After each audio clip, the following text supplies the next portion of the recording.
Үрөнчүлүк өсүмдүк өстүрүү тармагынын негизги багыты болуп саналат жана өлкөнүн азык түлүк коопсуздугунун абалы анын деңгээлине жараша болот.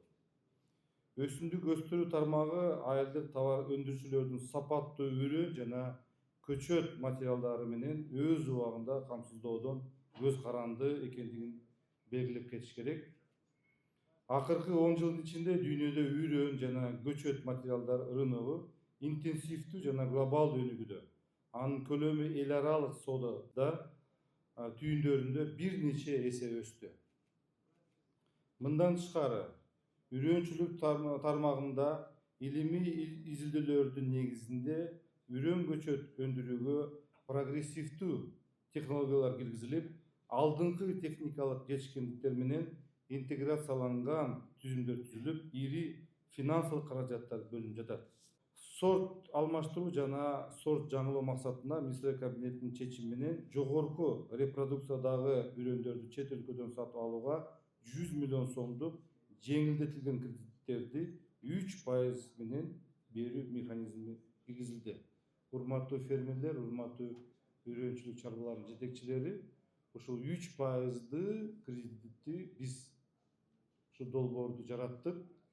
Үрөн дотациясына жылына 50 миллион сом бөлүнүп, дотацияланган үрөндөрдүн көлөмү жыл сайын көбөйүп жатат.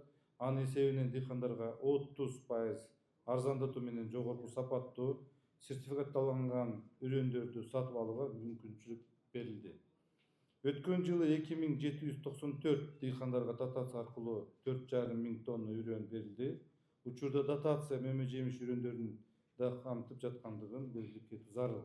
Айыл чарба техникасын жана жабдуулар лизингге берүү программасы активдүү жүрүп жатат. Бул үрөн чарбалардын материал техникалык базасын жаңылоо мүмкүндүк берет. 2025 жылы лизингге 2856 айыл чарба техникалары 9,8 миллиард сомго берилди. Ал эми үстүбүздөгү жылдын биринчи кварталында 45 миллион доллардык ислам принциптери боюнча лизингди каржылоо долбоору киргизилет. 2025 жылы Кыргыз үрөнчүлүгүндө биринчи жолу үрөндөрдү экспорттолду. Россияга беден үрөнү, ал эми Японияга ашкабактын үрөндөрү жөнөтүлдү. Бул тестирлөөнүн жыйынтыгы менен Кыргызстан сыртка экспортко чыгуучу үрөнгө эл аралык оранжевый сертификаттын берүү укугуна ээ болду.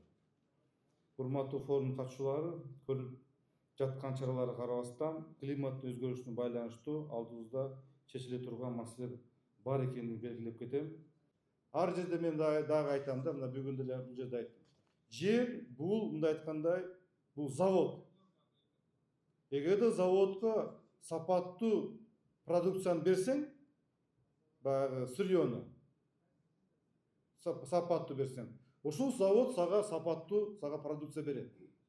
Анан кийин сага заводко, ошол заводко сапаттуу эмес заттарды берсең, сапаттуу эмес иштерди жасасаң, бүт технологияны сактабасаң, сага ушул завод сапаттуу сага продукцияны бербейт да.